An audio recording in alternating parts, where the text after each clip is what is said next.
네, 다시 잘 쉬었습니까? 네, 수업을 이어가 보도록 하겠습니다. 네, 앞 시간까지 고정 불평등 이론 여러 가지 봤고요. 네, 조금 많이 남았기 때문에 진도를 좀 빨리 나가겠습니다. 현대 불평등 이론에는 기능주의 이론이 있는데 계층화 이론이 있습니다. 사회에 존재하는 자원은 부족하기 때문에 부족한 자원의 상이한 할당을 위해서 사회적 체계는 반드시 필요하다는 점이 강조되는데요. 상이한 할당의 결과 계층화가 일어나며 계층화는 사회 구성원 사이에서 받아들여지고 정당화된다라고 하는 것입니다. 그러니까 어떤 자원은 한정되어 있기 때문에 뭐 권력이라고 한다면 권력은 한정되어 있기 때문에 그 권력 어떤 사람에게 위임하고 어떤 사람 권력 가지고 어떤 사람 권력 가지고 있지 않고 뭐 이런 식으로 한다는 거예요. 그것을 받아들이고 정당화된다라고 이야기하고 있습니다. 근데 정당화되는 수준이 있고 그렇게 못되는 수준도 있겠죠, 당연히. 어떤 기능주의 이론입니다. 계층화 이론. 그 다음에 계층화 이론은 다음에 두 가지 점을 강조하고 있는데 하나는 어느 사회에서도 계층화를 필요로 한다는 것을 기능주의 용어로 설명하기 위해서 하는 것이고요. 또 둘째, 왜 지위가 사회 보상 체계 안에서 다르게 자리 잡게 되는지를 설명하기 위해서 나온 것입니다. 다비스와 무어가 제시한 계층화의 원칙으로 본다면 첫째, 작은 규모의 원시 공동체를 제외하면 계층화되지 않은 사회는 존재하지 않는다고 하는 것이죠. 그러니까 우리가 사회라고 하는 것은 자연스럽게 계층이 있다라고 하는 겁니다. 둘째, 보다 능력 있는 사람이 중요하고 어려운 일을 수행할 수 있도록 보다 큰 보상을 제공해 줘 동기를 부여할 필요가 있다는 거죠. 그러니까 능력 있는 사람이 좀 더 중요한 일을 해야 되고 또 그러한 일을 수행하기 위해서는 어려운 일을 수행하기 위해서는 더 많은 보상을 줘야 된다. 뭐 이렇게 보는 거예요. 그래서 이제 그 일을 할 수 있도록 해줘야 된다. 뭐 이런 겁니다. 셋째는 보상의 크기는 그 직업의 기능적 중요성과 그 일을 담당할 수 있는 인재의 상대의 희소성에 의해서 결정된다. 그러니까 그 일 누가 하긴 해야 되는데 할 사람이 적다. 그러니까 더 많은 보상을 준다. 이런 거죠. 넷째, 모든 자리가 동등한 중요성을 가지는 것이 아니고 보다 책임 있는 자리에 모두가 같은 정도의 자격을 갖는 것이 아니기 때문에 불평등은 불가피하다고 보는 겁니다. 모두가 다 회장이 될 수 없잖아요. 모두가 다 사장이 될 수 없어요. 그러니까 모두가 다 결정권자가 될 수 없으니까 그런 중요한 사람에게는 더 많은 권력을 주고 더 많은 보상을 준다. 이런 것이죠. 그렇기 때문에 불평등은 불가피하다. 뭐 이렇게 보는 것입니다. 근데 이런 데이비스와 무어의 계층화 이론에 문제점들이 있는데요. 이 문제점들은 뭘까요? 만약 이것이 누구나 다 받을 수 있다면 얼마나 좋겠습니까? 근데 첫 번째, 과업의 기능적 중요성에 대한 문제점이 지적됩니다. 둘째, 계층화 이론은 실제적 사회를 반영하지 못하고 있다는 문제점이 지적됩니다. 셋째, 계층화 이론은 계층화의 기능 장애를 무시한다는 점입니다. 넷째, 계층화 이론을 강조하는 학자들은 계층화 필수 불가다, 꼭 반드시 필요하다고 강조한다. 그래서 뭐예요?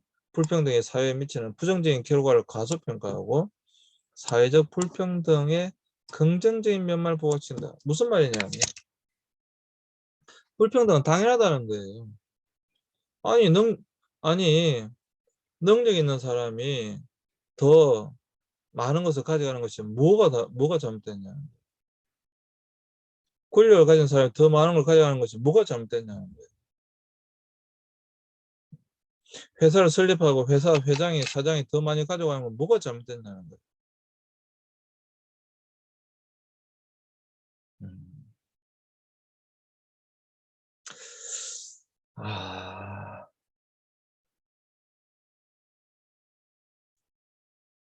사실 이 불평등의 문제는 여러분 그렇게 단순한 문제가 아닙니다. 우리가 정말 많이 고민해 봐야 되는 부분이고요. 그 고민 속에서 해답을 찾아 나가야 합니다. 만약에, 만약에, 그래요. 권력 있는 자가 권력을 독점하는 거. 어, 그것이 뭐가 잘못됐어요? 만약에 그 사람이 잘한다면. 정말로 모든 사람을 위해서 그 권력을 제대로 잘 쓴다면 뭐가 잘못되겠어요? 근데 문제는 뭐예요? 그 권력이 잘못됐을 때는 누가 책임질 겁니까?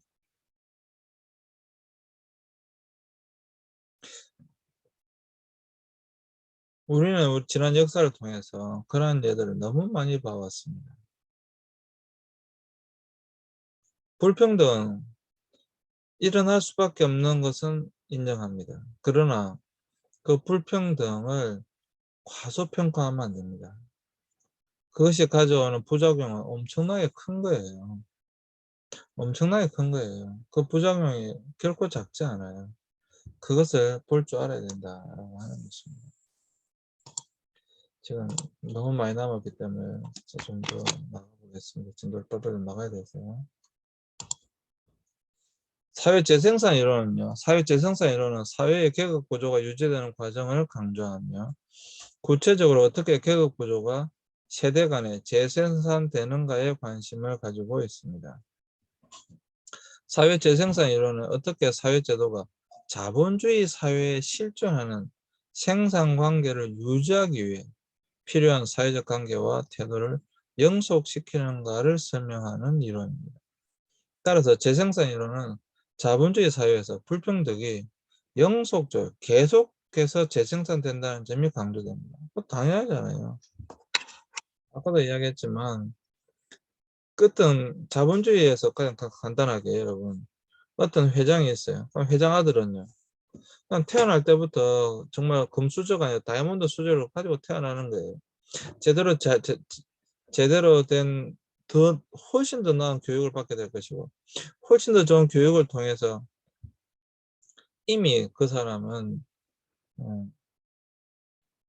그 사회 속의 지도자의 위치에 있을 수밖에 없는 거예요. 근데 그게 계속되는 거예요. 우리가 설국열차에 있는 것처럼 꼬리칸에 타는 사람 계속 꼬리칸에 있으라는 겁니다. 이건 불평등이죠, 여러분. 아니, 여러분, 태어날 때 똑같이 아이로 태어나는 겁니다. 근데 어느 집에 태어나냐, 금수저를 물고 태어나냐, 흙수저를 물고 태어나냐에 따라서 그 사람의 일생이 결정된다고 한다면 이건 엄청난 불평등입니다. 그 사회는 결코 건강한 사회가 아닙니다. 결코 건강한 사회가 아닙니다, 여러분. 그 다음에 보얼스와 긴티스의 이론에 의하면 재생산을 만들어내는 기관으로 교육기관을 지목한 거예요. 교육이 자본주의 질서를 유지하고 확대하는 것을 돕는 수단임을 강조하고 있습니다. 그래서 학교가 불평등을 수정하기보다 불평등을 재생산하고 정당화시켜주고 있다고 본 거예요. 그래서 성공이 개인적 재능이나 노력에 의존적으로 의존해 있다는 기본적인 틀을 제공함으로써 학교는 가장 공적이 많은 학생에게 보상을 제공한다는 점을 강조해요. 그러니까 여러분, 그래서 성공이 개인적 재능이나 노력에 의존적으로 의존해 있다는 기본적인 틀을 제공한 학교는 가장 공적이 많은 학생에 보상을 제공하는 거예요. 그래서 학교가 자본주의 경제를 위해 적합한 노동자들을 생산해내는 것뿐만 아니라 자본주의 이윤을 보장할 수 있는 영속적인 제도와 사회적 재생산의 장기적 목적을 위해서 노력한다는 점을 강조하고 있습니다. 그런데 교육체계는 이러한 목적을 성취하기 위해서 다음에 네 방식으로 노력한다는 점을 강조했는데요. 첫 번째, 교육체계는 직무를 수행할 수 있는 적절한 기술을 제공하고, 둘째, 교육체계의 구조와 커리큘럼을 통해서 교육체계는 사회에 현존하는 경제적 그리고 직업적 불평등을 정당화하는 것을 돕고 있다는 거고요. 셋째, 교육체계는 개개인들이 수행해야 하는 경제적 역할에 적합한 자기 개념과 태도의 내면화와 발전을 고취시킨다고 보고요. 상을 받을 만한 일을 수행한 사람은 보상을 받으며 그렇지 못한 사람은 부정적인 인식을 받게 된다고 하는 것이고, 넷째, 교육체계는 사회의 계급과 지위의 성층화를 고착시키도록 돕는다라고 하는 것입니다. 여러분, 다시 본다면요.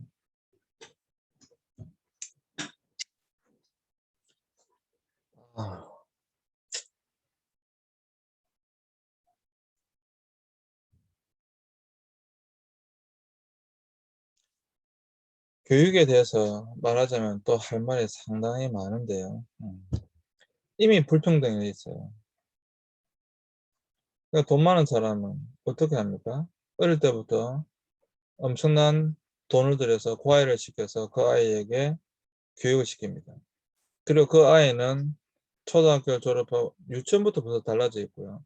초등학교를 졸업하고 중학교, 고등학교 어디를 갑니까? 아주 좋은 고등학교를 갑니다.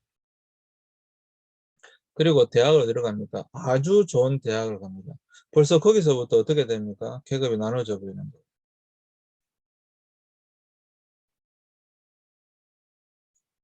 교육의 어떤 교육의 질을 제공받느냐에 따라서 벌써 계급이 나눠져 버립니다. 그리고 그것이 그 이후의 삶을 거의 결정하다시피 지속된다라고 하는 것입니다.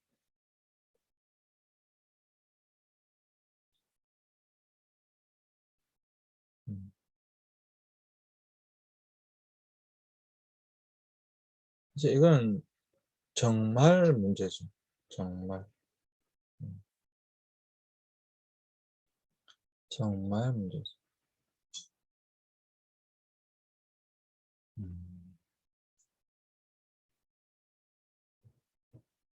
지금 한국의 가장 큰 문제가 무엇이냐고 물어보시면 저는 당연히 교육이라고 생각합니다.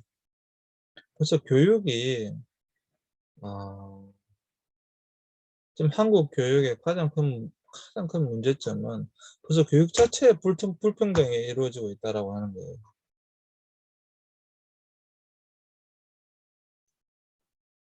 교육이 올바르게 수행되지 못하면 이 불평등을 깰 수 있는 방법이 없습니다.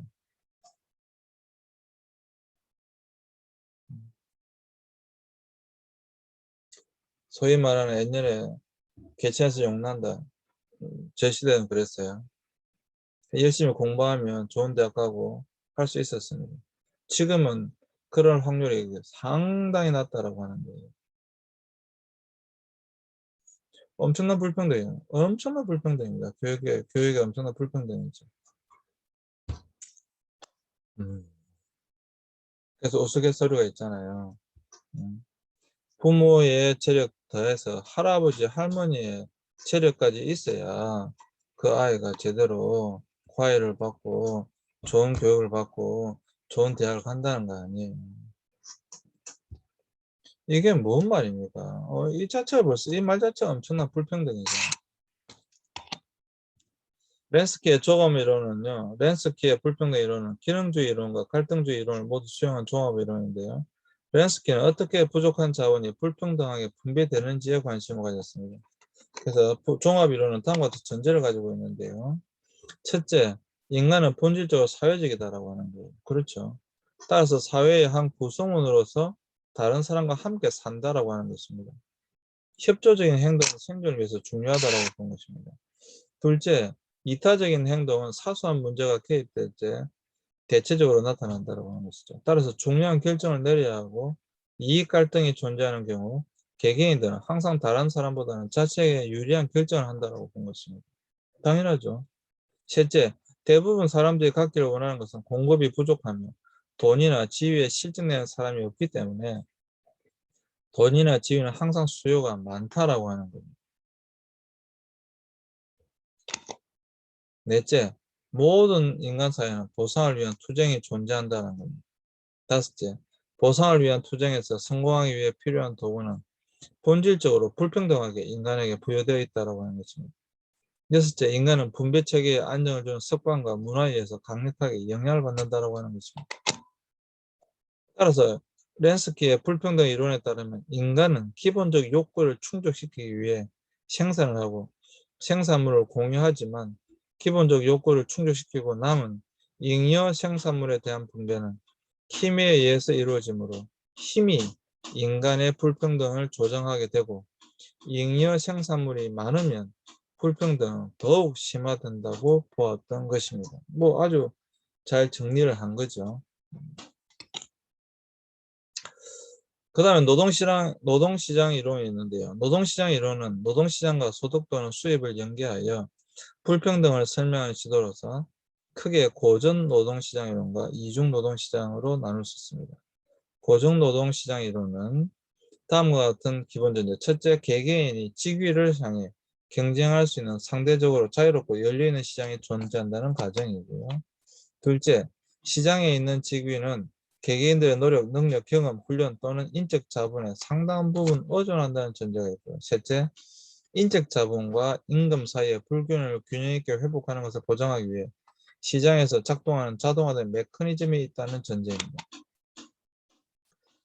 이중 노동시장의 이론은 경제적 불평등을 이해하는 데 있어 가장 중요한 요소로 인적 자본에 대한 투자와 자유시장에 따른 소득 불평등을 강조하는 것은 적재하지 못한다는 점을 강조하고 있습니다.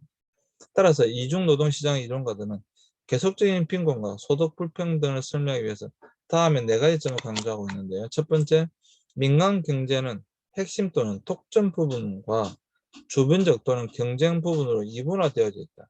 둘째, 노동시장도 1차적 노동시장과 2차적 노동시장을 이완화된다. 셋째, 이동, 소득, 그리고 노동자들을 위한 기타 다른 성과들은 노동시장에 부속되어 있다. 넷째, 인종성, 그리고 노동시장에서의 직위 사이에 체계적 관계가 존재한다. 따라서 이중노동시장으로는 특히 노동시장을 1차적 노동시장과 2차적 노동시장에 양분하여 불평등을 설명한다는 특징을 지니고 있고요. 1차 노동시장에서의 직장은 안정적이며 높은 임금과 좋은 노동 조건을 갖추고 있고 노동조합이 설립되어 있으면 좋은 경력 체계를 나타낸다는 특징을 가지고 있고요. 2차적 노동시장의 직장은 반대로 경력을 쌓을 수 있는 직무 구조를 가지고 있지 않고 열악한 노동 조건, 낮은 임금, 고용의 불안정성 등을 특징으로 나타내어 대부분의 빈민들은 2차적 노동시장에 편입되어 있다고 하는 것입니다.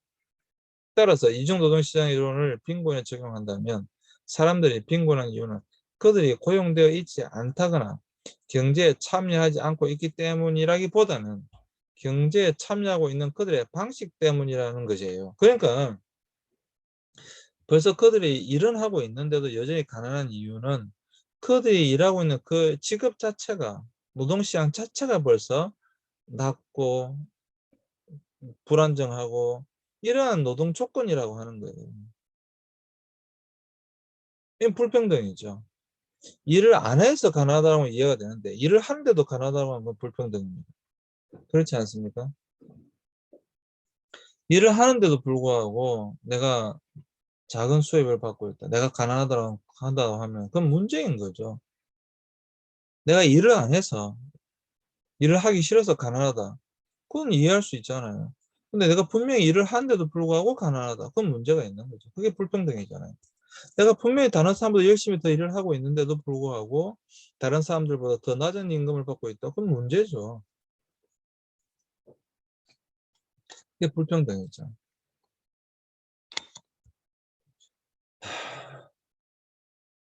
그래서 여기에 보시면 불평등의 결정 요인으로 이렇게 이제 요약을 해둔 것입니다. 보시면 노동시장으로 본다면 노동시장의 다양한 직업의 수요와 공급의 불일치. 그러니까 수요는 많은데 공급이 딸린다. 그러면 어떤 사람만 하고 어떤 사람 못하는 거죠. 그 다음에 타고난 능력을 본다면 지능이 높은 사람과 지능이 낮은 사람들. 어떻게 하겠습니까? 또 기술을 본다면 인간의 힘을 대체하는 기술을 보유한 숙련 노동자와 비숙련 노동자 사이의 격차 뿐만 아니라 국가도 마찬가지예요. 국가도 기술을 보유하고 있는 국가와 그러지 못한 국가 사이에 엄청난 차이가 있는 거죠. 그다음 교육으로 본다면 고등교육을 받은 사람과 그렇지 못한 사람 이것도 분명히 차이가 나겠죠. 신자유주의, 사회적 배제 현상, 높은 수준의 소득 불평등, 높은 수준의 절대적 상대적 빈곤, 동등하지 않은 그리고 질 낮은 교육, 질 낮은 의료 서비스나 사회 서비스, 높은 수준의 범죄율 등 이러한 것들도 있다. 체계화, 국가 간의 무역 자유주의로 인한 상품 경쟁력 강화가 부유한 국가와 가난한 국가 모두의 불평등을 심화시켰다는 것입니다. 특히 세계화는 경제적 비교 위에 있는 국가보다 경제적 비교 위에 있지 못한 국가 간의 불평등을 심화시키고 가난하고 경제적 비교 위에 있지 못한 농업 및 산업 부분을 피폐화시키고 있습니다. 우리나라 지금 농촌이 완전히 좀 몰락해버렸잖아요. 성, 인종, 문화 그리고 종교로 본다면 남성과 여성의 차이, 인종이나 문화, 나이 그리고 종교적 차이가 사회적 경제적 불평등을 일으키고 있다. 개인 간 선호의 상해성, 경제적 분화 위험에 대한 개인 간의 선호나 생각의 차이가 경제적 불평등을 일으킵니다. 부의 집중, 이미 부를 축적하고 있는 사람이 더 많은 부를 축적하는 경우, 그리고 부가 세습되는 경우 등으로 불평등이 고착화된다. 인플레이션, 화폐 공급 과잉으로, 아이고, 죄송합니다.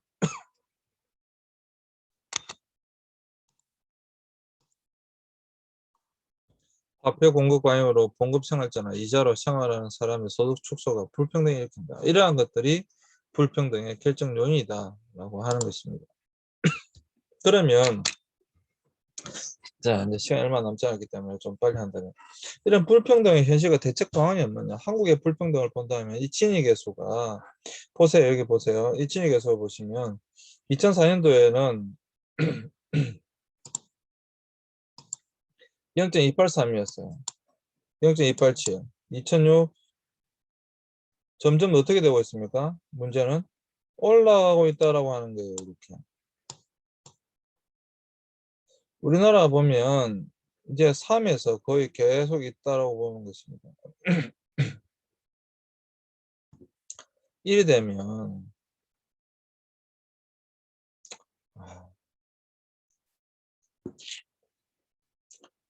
여러분, 우리나라의 지금 불평등 지수는 사실 사회복지라고 하는 것 때문에 많이 완화된 건 사실이에요. 그러나 우리나라 지금 충산층이 있습니까? 충산층도 나는 충산층이라 생각하지 못하는, 굉장히 가난하다고 생각하고 있다니까요.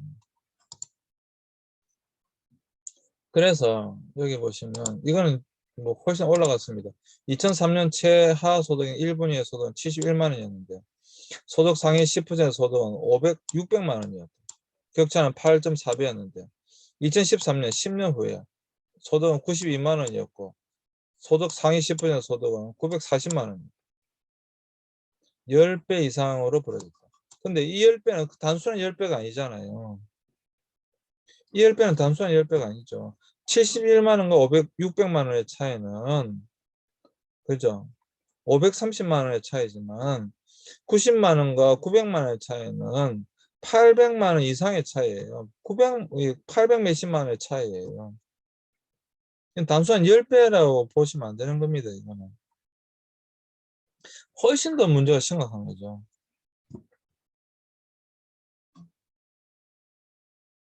훨씬 더 심각하지 않습니까?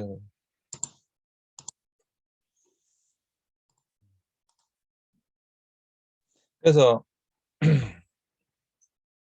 결론적으로 우리나라의 불평등을 분석해 보면 소득의 양극화 현상으로 인해 빈곤층의 생활 상태는 더욱 악화되고 있음을 알 수가 있다. 자, 그렇다고 한다면 평등은 교육 및 건강 불평등을 포함하는 사회적 불평등에 대한 연구도 동시에 중요하지만 교육 불평등이나 건강 불평등 의 정도를 측정하는 불평등 척도는 현실적으로 개발되어 있지 않다는 거예요. 똑같이 암에 걸려도 고소득층의 생존율은 저소득층의 생존율이 뚜렷하게 높다는 거예요. 또 학력 격차에 따른 사망률도 8배 이상 차이 난다는 거예요. 이 엄연한 불평등이에요. 이건. 또 소득 상위 20% 남성 환자의 5년 생존율은 40%인데 소득 하위 20% 13%거든요. 어떻게 하게 보습니까? 우리나라 교육 불평등 역시 매우 심각하고 제가 말했죠. 서울대학교 신입생 가운데 서울주민 차지하는 비율이 1998년도에 40%였는데 99년 43%, 2000년 45%, 2001년에 47.3%, 지금 더 올라갔어요. 우리나라의 경우 2012년 총 140개국 가운데 27위로 성불평등 지수는 0.153이었으며 2013년에는 152개국 가운데 17위로 0.101을 나타내 성불평등의 스위스, 독일, 덴마크, 스웨덴 같은 북유럽 선진국제 국가들에 비해 낮은 수준이 약간 개선되어져 있다. 이것도 지금은 많이 좋아졌지만 82년생 김정이 나오는 것처럼 부부가 결혼을 해서 아이를 낳았을 때 어떻게 될 것인가? 누가 아이를 봐야 될 것인가? 경력 단절이 오는 거죠. 다 대학 졸업했는데. 이 성불평등이에요. 여성 노동자는 약 30.4%가 낮은 62.6%에 불과하다. 뭐 이런 식으로 나와 있습니다. 다 시간이 다 됐기 때문에. 그냥 불평등의 대책 방안이 없는가? 정부 정책은 공교육의 강화. 사교육이 아니라 돈 들이 사는 사교육이 아니라 공교육을 강화해야 된다. 누진 시혜가 세금을 많이 내게 해야 된다는 것이죠. 또 최저임금의 상향, 지금 최저임금 계속 올리고 있잖아요. 이제 10,000원까지 계속 올리려고 하잖아요. 또 특정 상품에 대한 가격 보조나 국유화, 어떤 반드시 써야 되는 것이 있다고 한다면 그것은 국유화해서 모든 사람이 다 쓸 수 있도록 해야 된다. 그리고 사회복지 서비스의 강화. 결국에는 이제 사회복지 서비스의 강화가 과연 대안이죠. 근데 사회복지 서비스를 하기 전에 모든 사람들이 다 자신이 일한 만큼의 소득을 가져갈 수 있는 그런 사회가 된다거나 그게 진정한 선진국입니다.